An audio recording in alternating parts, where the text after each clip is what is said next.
যুক্তরাষ্ট্রে বাংলাদেশিরা প্রতিটি ক্ষেত্রে ঐক্যবদ্ধ হলে মূলধারায় সম্পৃক্ত হওয়া সহজ হবে। তবে এই ব্যাপারে সবাইকে গঠনমূলক ও আন্তরিকভাবে উদ্যোগ নিতে হবে। এতে আমেরিকায় নিজেদের অবস্থান হবে সুসংহত। নিউ ইয়র্ক সিটির একটি রেস্টুরেন্টে আয়োজিত দিনাজপুর জেলা সমিতির অনুষ্ঠানে বক্তারা এইসব কথা বলেন। বিস্তারিত রিপোর্টে। নিউ ইয়র্কে দিনাজপুর জেলা সমিতির নতুন কমিটির অভিষেক অনুষ্ঠানটি ছিল কমিউনিটির মানুষের মিলন মেলা। যুক্তরাষ্ট্রে বসবাসকারী দিনাজপুরের বিভিন্ন শ্রেণী পেশার মানুষ পরিবার নিয়ে আয়োজনটি উপভোগ করেছেন। আগামী দিনে ওদের কর্মপরিকল্পনা আরও সুন্দর হবে সেই প্রত্যাশাই আমরা করি। এখানে আমাদের অনেক বাঙালি পরিবার একসাথে হয়েছে, একটা মিলন মেলা, অবশ্যই ভালো লাগছে। দিনাজপুরের মানুষ আতিথ্য পরায়ণ মানুষ। এখানে যত দিনাজপুরি নন দিনাজপুরি আছে সকলের প্রতি আমার আন্তরিক কৃতজ্ঞতা রইল। আমরা একটা হোয়াটসঅ্যাপ গ্রুপ করেছিলাম, এখনো আছে, দিনাজপুর জেলা সমিতি দিনাজপুরবাসী। এর আগে কুরআন তেলাওয়াতের মধ্য দিয়ে শুরু হয় অনুষ্ঠান।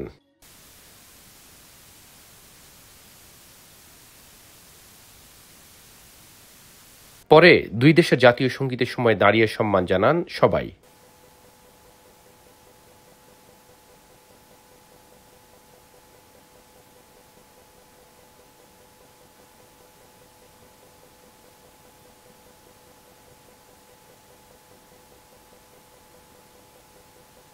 অনুষ্ঠানটির সঞ্চালনায় ছিলেন যুগ্ম সাহিত্য ও প্রচার সম্পাদক আরিফুর রহমান। সমিতির প্রধান উপদেষ্টা এবং অনুষ্ঠানের সভাপতি ডক্টর রুহুল কুদ্দুস তার বক্তৃতায় জানান, বাংলাদেশিদেরকে এখন আমেরিকায় মূলধারায় রাজনীতিতে যুক্ত হওয়ার সুযোগ করে নিতে হবে। দিনাজপুর সংগঠন এখন আস্তে আস্তে আমরা মূল রাজনীতি, যেটা নিউ ইয়র্কের মূল রাজনীতি সঙ্গে সম্পৃক্ত হতে চাই এবং মূলধারার রাজনীতির সঙ্গে আমরা সম্পৃক্ত হই। নিউ ইয়র্কের Bangladesh consulate officer first secretary Prasun Bhattacharya বলেন, জেলাভিত্তিক সংগঠনগুলো আমেরিকায় বাংলাদেশিদের ঐক্যবদ্ধ করতে গুরুত্বপূর্ণ ভূমিকা রাখছে। এই দিনাজপুর জেলা সমিতি যাতে বাংলাদেশকেও এই ইউএস এর বুকে গর্বিত করে তোলে। নতুন কমিটির সভাপতি ও সাধারণ সম্পাদক সমিতিকে সুসংগঠিত করে সামনের দিকে এগিয়ে নিতে নানা পরিকল্পনার কথাও জানান। আমি দিনাজপুরবাসীর পক্ষ থেকে নবনির্বাচিত প্রেসিডেন্ট হয়েছি। এখন আমাদের সামনে পিকনিক আছে, আমরা পিকনিকটাকে ফ্রি পিকনিক করতে চাই। আপনারা সবাই আসবেন, আপনাদের সবাইকে আমন্ত্রণ। দিনাজপুর জেলা সমিতি ইতিপূর্বে অনেক ভালো কাজ করেছেন, সেই ধারাবাহিকতায় নবনির্বাচিত কমিটি আগামীতে আরো ভালো করবে এবং করার চেষ্টা করবে ইনশাআল্লাহ। মাঝে নতুন কমিটির সদস্যরা শপথ গ্রহণ করেন। বিসমিল্লাহির রহমানির রহিম। আমি পরম করুণাময় সৃষ্টিকর্তার নামে শপথ করিতেছি যে দিনাজপুর জেলা সমিতি কার্যকরী পরিষদে। এ সময় নতুন সদস্যদের ফুল দিয়ে বরণ করা হয়।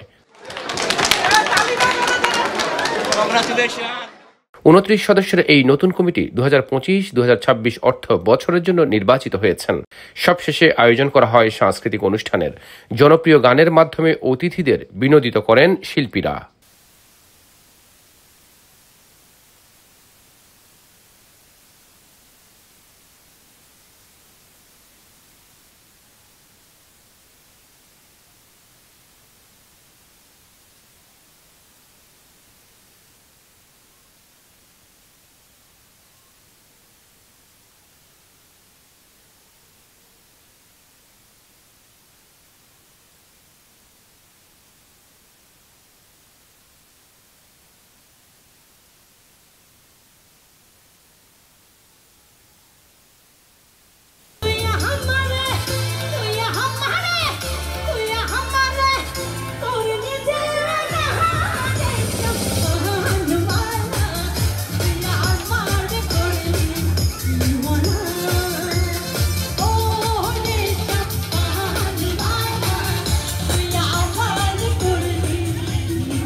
সৌরভ ইমাম, IBTV, নিউ ইয়র্ক।